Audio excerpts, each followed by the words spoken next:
அஸ்ஸலாமு அலைக்கும் வரஹ்மத்துல்லாஹி வபரகாத்துஹு. கண்ணியமிக்க அல்லாஹ்வின் நல்லடியார்களே, உங்கள் முன் எடுத்துக்கொண்ட தலைப்பு என்னவென்றால் கல்வியின் சிறப்பு. நஹ்மதுஹு வ நஸல்லி அலா ரசூலிஹி கரீமா.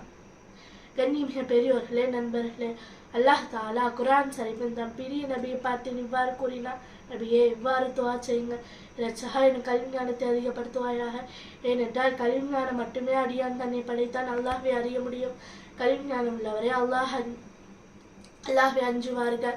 கல்வி என்பது ஒரு வழியாகும், அதனால் அறியாமல் என்று இருள் அகன்றுவிடும்.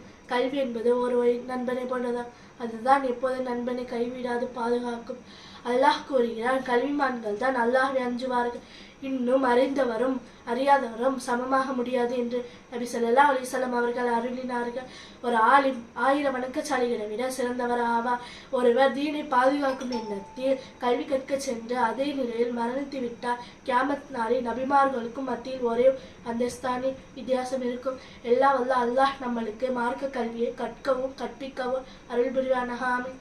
வாஹிர் தவ்வானா அல்ஹம்துலில்லாஹி ரபில் ஆலமீன். அஸ்ஸலாமு அலைக்கும் வரஹ்மத்துல்லாஹி வபரகாத்துஹு.